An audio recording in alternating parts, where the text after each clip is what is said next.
Nastavljam Elisa Bektaša. Može. Elis Bektaš je moj dobar prijatelj. Sebe naziva pjesnikom, pripovjedačem, prvoborcem, self-hating Jugoslovenom i kako god već sve. On voli da sebe zove građaninom Trebinja, građaninom Beograda, Zenice i Stolca i još nekoliko gradova, uključujući Kuala Lumpur ili Ulan Bator, izvinjavam se. Tako da, što se tiče predstavljanja, umjetnice ste upoznali, mi ćemo razgovarati, ja ću pokušati da budem taj koji relaksira ton, on ima neka ozbiljna pitanja za njih, ja nemam. Tako da njemu daje mikrofon da isproba i kako šljaka i da kaže ono što smo dogovorili da kaže. Dobro večer. Prije svega da vam se zahvalim što ste došli večeras. Ovo je drugi u nizu događaja u programu Fusnote Уживо, koji je zamišljen kao jednogodišnji kulturni program Kulturnog centra Trebinje. Dakle, predstavljanje umjetnika iz raznih oblasti, razgovori sa umjetnicima o njihovom radu, o opštim pitanjima umjetnosti, filozofije umjetnosti i tako dalje. Naravno, zahvalio bi se, i nek ostane zabilježeno, zahvalio bi se Dejanu Bošnjaku, svom dragom prijatelju, za ustupanje ovog predivnog prostora i nadam se da ćemo i u budući imati priliku u ovom prostoru koji je prilično inspirativan da se družimo. A prije nego što krenemo sa razgovorom o radu i o promišljanjima, umjetničkim promišljanjima Adriane i Temre, čiji ste rad imali priliku večeras da vidite u galeriji Kulturnog centra, ja bih zamolio Koštanu Banović da u nekoliko rečenica samo predstavi koncept kolonije Kamen, dakle šta ta kolonija radi, čime se bavi, šta su intencije, šta je neki projektovani cilj te kolonije. Znači ovdje, dobar večer. Ja ću samo ukratko nešto da vam kažem o rezidenciji. Rezidencija se zove Kamen.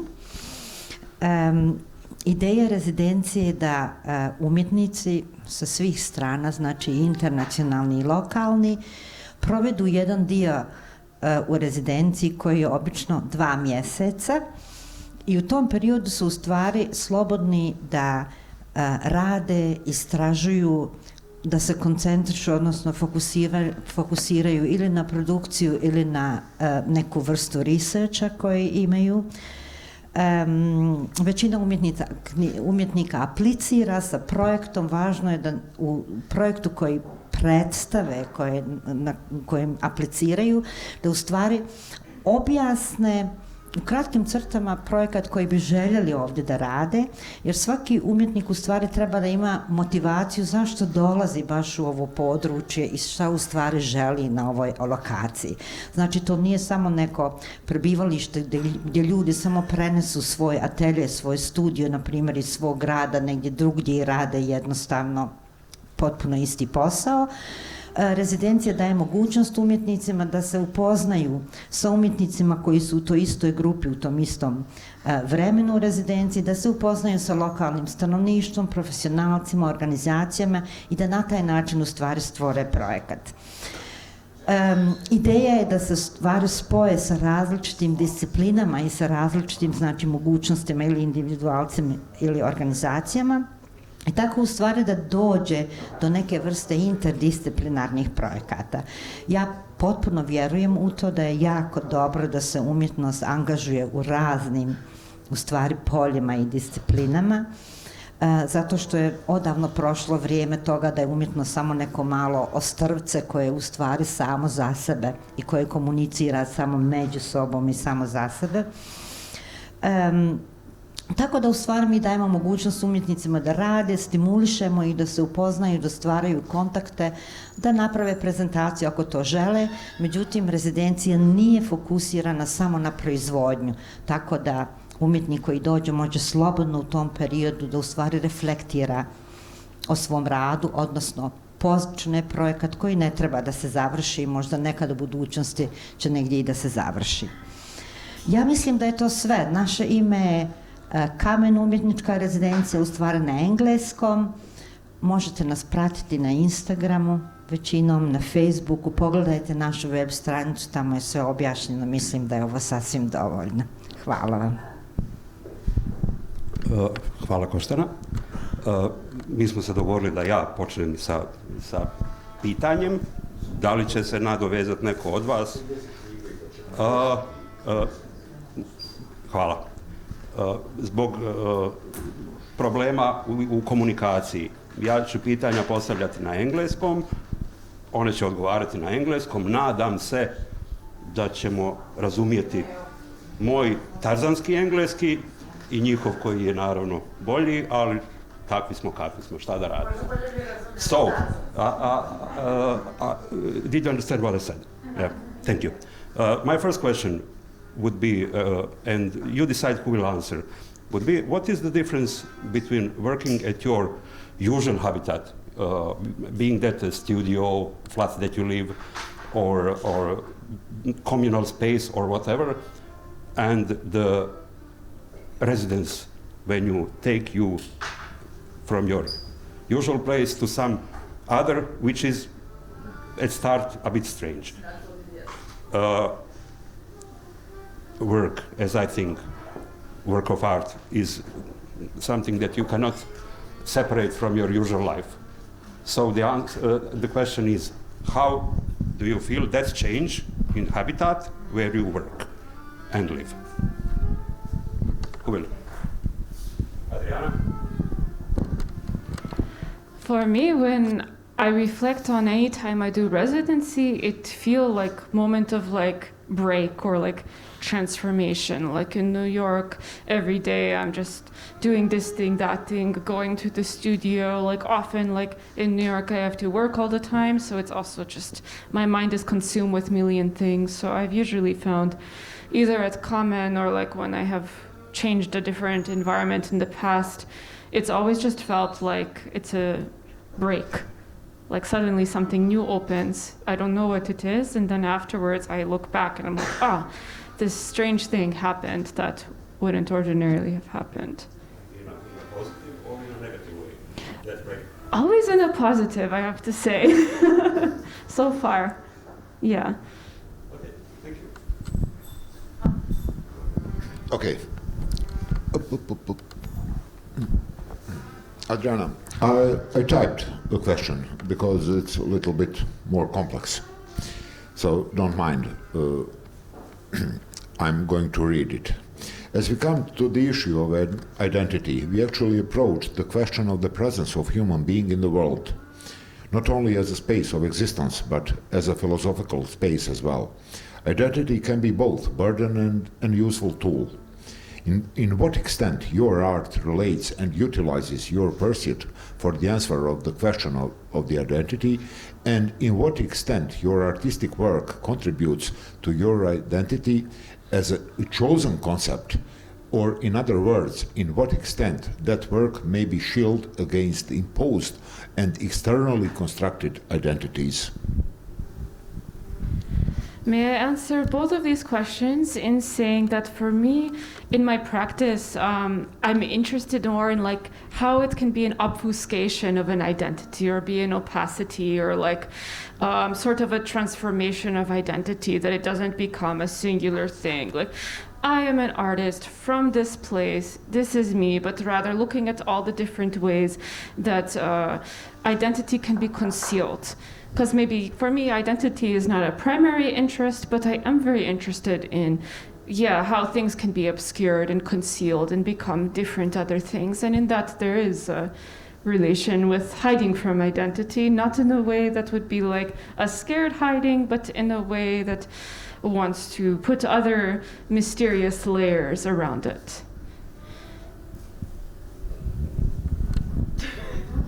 Igor. Ja ću pokušati da se ne nadovežem na temu identiteta, zato što će biti prilike da to radimo neki drugi put. Ovo si razumjela? Razumijem. Divno, sjajno. What I would like to ask Temra, the last video you showed to us, I really don't know what your intentions were when creating video and showing it to us. I was, I have a personal reading that might be totally unacceptable to you. Let's hear it. I think the primary was two kinds of aesthetics. Aesthetics of Balkans, your first part, aesthetic of artificial elements, architectural forms, and aesthetics of nature. Combined together with one added element, and that is an artificial error. That is what I saw as a combination. My impression is that I didn't understand you totally. Is that okay to you? Yes, I think that's... No. I think that's yes, that's very much okay. I think... So there's a couple of things, and I'm not sure that... And I was actually trying to talk about this during the presentation, but it seems to be a point that's not very easily made. But I think in the video, definitely, the experience of not understanding is an experience that I'm after. I think the moment of confusion, of not understanding, is not only a negative experience. It's not only an alienating experience, that is like a negative alienation. I'm wondering if there is actually a positive and a generative alienation. And I think this positive or generative alienation is also, maybe visually, we could understand it as this kind of computational response to error that keeps coming back and back in the video. When you're seeing an image and then just a part of the image, for instance, begins to flicker in black, or you're beginning to see an image and the whole image continues to flicker in green, and you're wondering, why can't I see the movement? You're always beginning to see an interrupted, and this moment of suspense is what I would like for us to practice, to be a little bit, not necessarily more comfortable in, but to be curious about, because this is a moment also where I do think that meaning can transform. But it's difficult territory, but not because not each of the images has one specific meaning. No, when you look out the window, is there meaning in looking out the window? No, not necessarily, but the time and space of you looking out the window is the arena where meaning is made. So it's more that, because video, is this temporal medium. So in the process where you're allowed to be making meaning from my video, you read the Balkans, it's actually in Mexico, you read this kind of, that kind of aesthetic, somebody reads, what these people are actually doing. But whatever it is that you personally, from your learned experience, are reading in the image, in any case, that time and space is interrupted. And so confusion arises. And this kind of computational aesthetics of like the glitches and the little things that are created in the process of me making these videos, I feel is another layer of this confusion. Maybe it's a materialization of confusion itself. So I think it's okay that you didn't understand. I have a theory based on where I live, that we don't need to understand totally to communicate. Not at all. Here in the Balkans culture, regardless of art, but in our real life, in everyday's life, we tend to fight against different opinions about something.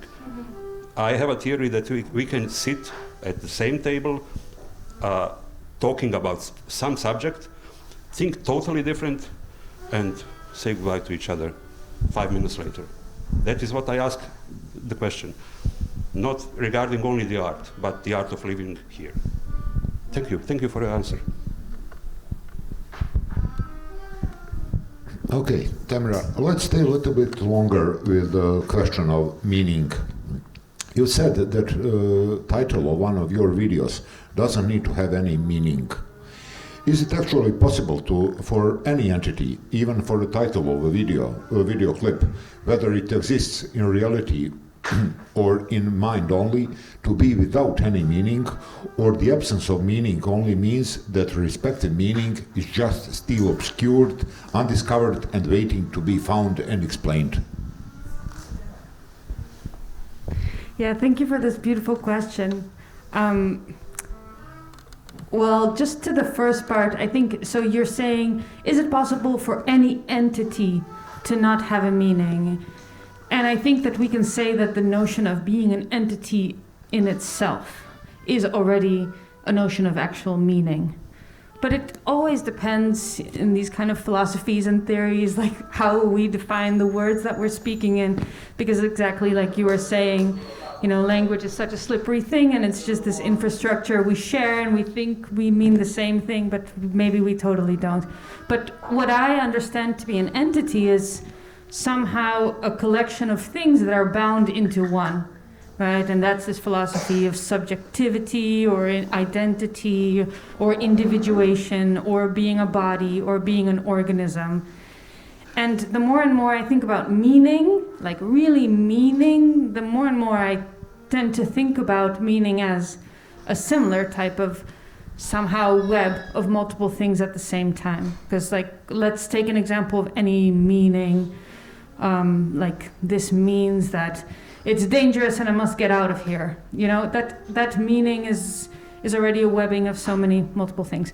Then so I think an entity is something that's meaningful, and I would consider in my work, I consider an entity then to be somehow a composition of multiple images within a video form. So, and then this comes close to already being a story. I think this is how we read the world.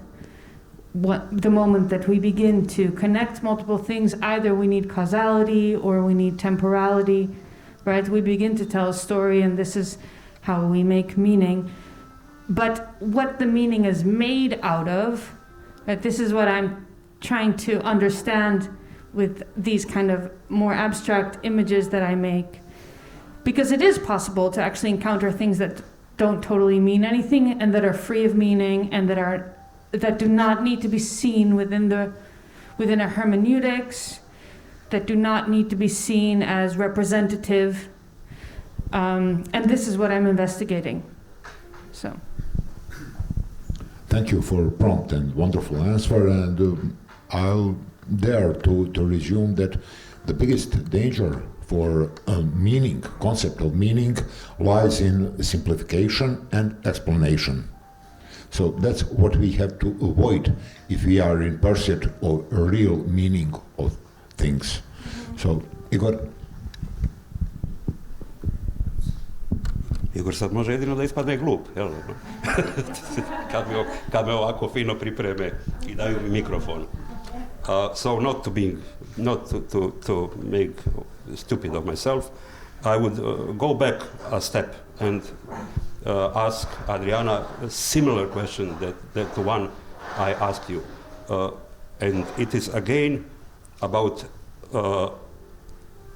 artificial inputting an error in your work, because that is what I saw. When you use imperfect tool to represent something, that is OCR, yeah, optical character recognition. You use optical character recognition to recognize something that it is a character, but of different kind, not of typographical character. So the resulting aesthetics is something, I'm aesthetic guy, what can I do? Is something that is inserted in your work and cannot be kako se kaže, zanemaren, izvinjavam se što ne znam pravu riječ, denied, cannot be denied, it is visible. The resulting aesthetics of letters that are exactly transposed images, using the mechanism that is not perfect, is something that I think, I don't know, is very visible in your work. And what I would like to explain to the audience what really is the process that you intend to make, and does the result is exactly what you had in mind before the process started? I don't know. And I would like to answer. I think, for example, with the optical character recognition, there are so many different programs. You know, you put an image in and then you get some like strange text and it sees some things and it sees some different things. And I wanted to make it so loose to almost use it like as like a brutalist like tool or like a paint palette almost, if I can even use such a crude analogy. Like just then to start to like make something that feels more, what is the word? To make something that feels maybe more textural and strange, that's like not even trying to be accurate or even like loses its concern over whether or not this is an error, but just takes it as a form to become something else. And so in that sense, from that process, I was not so surprised with the output because I was like, I will make it so that it will make me a text, and it made me a text. And this was what I was after, like just a different way of reprinting an image as something like a sequence of letters that you can move around space. Oh. Okay, let's stay a little bit longer with that language of your art. So, Adriana, no art has a strictly codified language, but conceptual art seems to have no codification at all. In your opinion, does conceptual art generally and your artistic work tend to approach to the artistic language which is ideological or propaganda language in its nature? In other words, does it, as any ideology tends to do, tend to establish new and authentic philosophical and artistic reality, or to provide what is purpose of propaganda, insight and explanation of existing ones? I think like definition of conceptual art is quite broad, and perhaps there are ways in which it speaks and is related to its history, in as much as it may also be after what you describe as a new and authentic philosophical and artistic reality. In my opinion, I can speak perhaps only to what I'm after, and for me it's after a sort of articulation of the ineffable, like something that's difficult to describe in other terms. The other question, actually, continuation of this one. As an artist, are you afraid of empty space in terms of language and tools of your relevant art, of art you are in? What is the empty space? Can you tell me more? Is it like an empty physical space, or? No, just absence of codifications, absence of tools, absence of sets of rules, like music or literature or art. Classic art has, for example, in music you have notes, in literature you have words, in art you have lines, color, space. Are you afraid of absence of such tools in your art? I think emptiness and absence can be very beautiful, and it's something that I like very much. So I wouldn't say that I am afraid of it, but I am definitely also very interested and curious also in what are the parameters or the rules that bind certain things. Like, you know, in this room, like what are the different options of things that we can do? Have a drink, talk to someone. Like there's always every single space like a sort of set of parameter, and it's interesting to me what those are. But maybe you could also reconsider this question about the empty space, specifically in the context of the computer and computation. Does emptiness and absence come to have a different kind of meaning in that space of computation? Does it become an entity for itself with its own meaning? I feel like that's an unanswerable and so interesting question. Like, how do we compute emptiness? Is that possible also? Absence and emptiness. Yeah. It's true, yeah. Absence as I understand him, absence as a non-presence. and emptiness as something different, as a space. Yeah.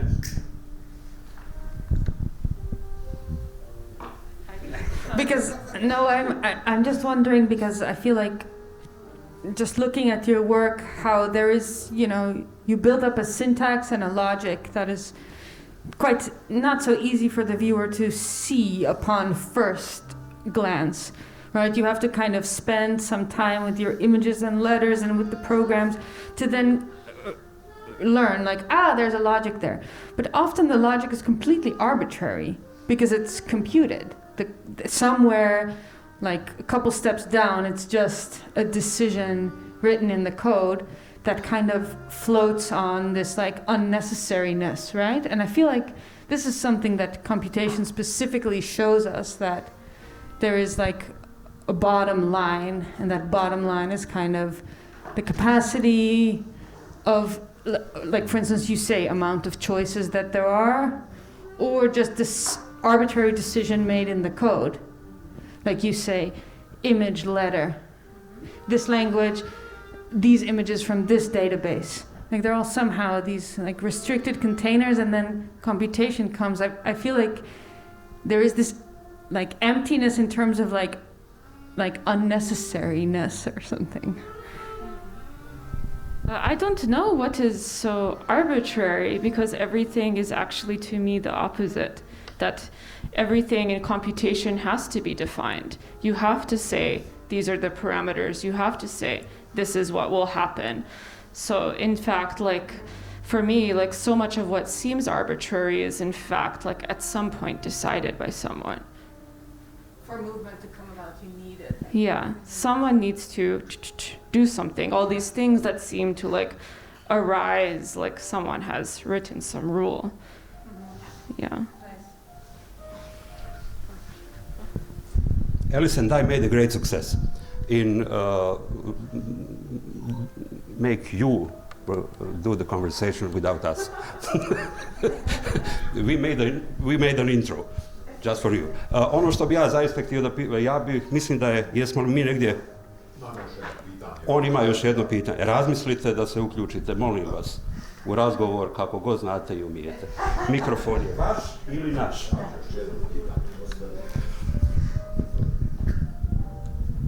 I have one very personal question. I'm owned by cats, and as I know, you two are also owned by a cat, Ludmila. I'm very, very interested, because that's zone of my interest. In what extent, in what amount, cat as a being and as a philosophical concept influence your artwork? Tamara, take it. Well, I'm actually a dog person, heavily a dog person. But we have this incredible cat called Ludmila at the Residency now. And actually, I must say that she's the first cat that I've really come that close to, that I can, without fear, like scratch her anywhere. Even though without fear, I say it's just because I already know she will most definitely scratch me. So, and she will most definitely bite me. So I have a good relationship. I know what to expect.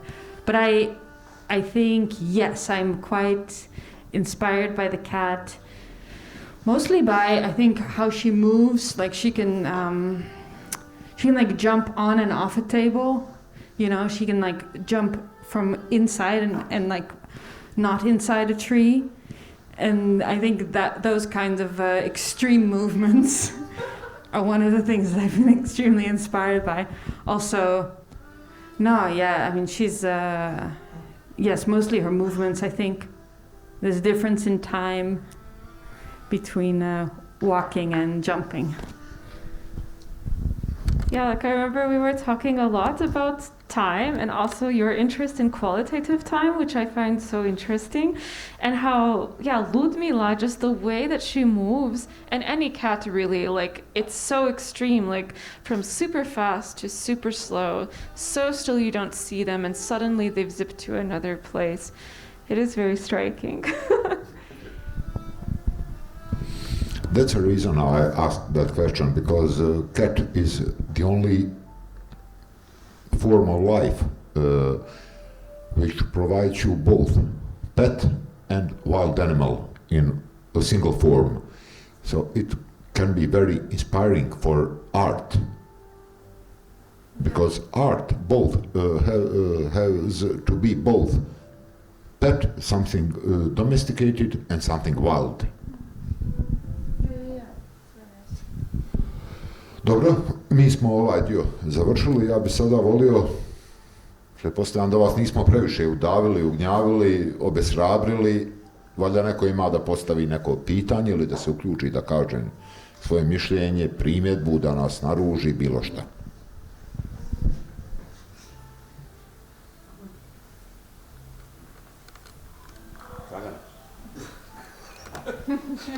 She's my wife. Yes, I thought that. I'll take a photograph, then you'll all...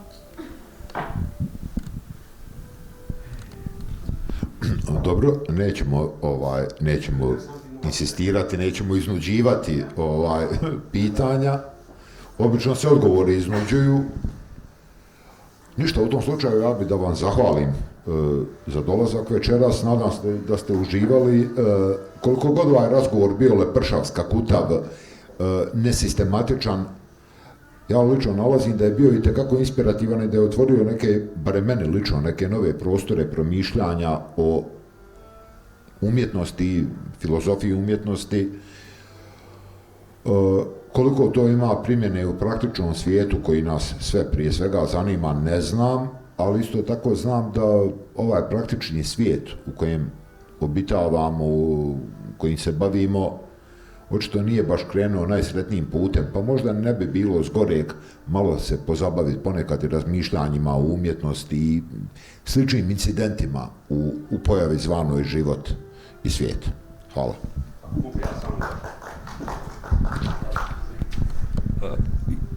Ja se nadam da ste vi dobili dovoljno prostora da pričate. Kada smo Elis i ja prije 15-20 dana razmišljali koga bi mogli pozvati u nekom od budućih, u neko od budućih Fusnota Uživo, ja sam mu predložio neku moju prijateljicu koja je književnica. I hajde da vidim kako žena, znam kako piše, ali ne znam kako govori. Razumijete me, nadam se obje. I odem na internet, odem na YouTube da vidim neki njen razgovor sa dvojicom teoretičara književnosti. I gledam njih dvojicu kako 15 minuta prave uvod, a ona sjedi i ćuti. Tako da ako smo vas opteretili našom pričom, ja vam se od srca izvinjavam, nadam se da nismo i da se opet vidimo u nekom još ljepšem ambijentu, ali ovaj je prelijep kakav jeste. Hvala vam puno.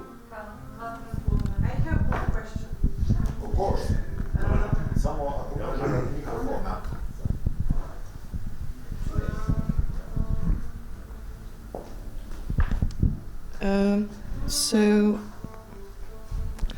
I was stuck with your sentence when you said that there is an emptiness in conceptual art, emptiness of language. So I kind of like, if language is a tool of communication, and in conceptual art, if an artist creates some sort of connection with at least one person, how can it be that there is an absence of language? Kome si postavila pitanje? Actually, I didn't speak about absence of language, but about absence of codified language in conceptual art. In other arts or sciences, we have relatively more or less codified language that doesn't necessarily refer to this language we use, spoken language. Mathematics has its own language, which is very strictly codified. As we approach to the conceptual art, that codifications begins to fade. That's what I was talking about. What is future of language in conceptual art?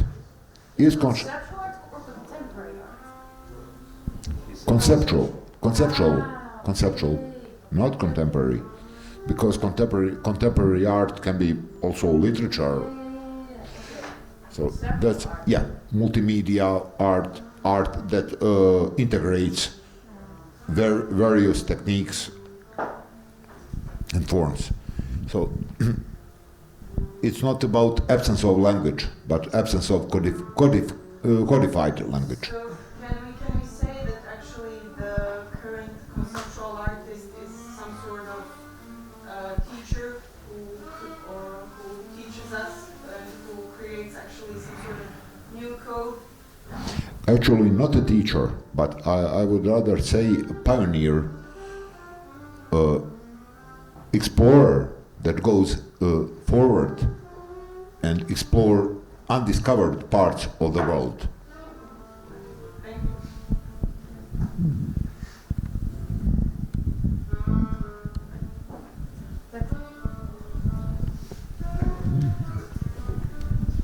I mean, I'm just very curious why we're separating conceptual art in this way, because I think this problem of a kind of, when you're talking about codified language, and that this is the absence of a codified language, which is a problem, then I understand it as there's an absence of a codified language that we all share and agree upon, right? Because there are definitely languages under construction all the time. But for instance, in film, I mean, there's a couple of quotes by big people. I think one of them is Pasolini, I'm not sure. But they say like that every film creates its own language in the first couple of minutes, right? And film is such a codified linguistic medium, how from just images from reality or images from not necessarily reality, we learn how the film is trying to speak to us. And each film can develop this anew, but then in the whole discourse we do develop these kind of ways of speaking. And I feel like conceptual art is as much a victim as other types of arts in the contemporary art system, that we're a victim to our habits, to our norms, because we haven't been speaking about the kind of the financial industries and infrastructures that are behind art and that make such a big part of what art is and can be or is allowed to be nowadays. So yes, I think that's the end of my... Neko drugi? Okay. Are we okay? Hvala vam puno. To je bilo to.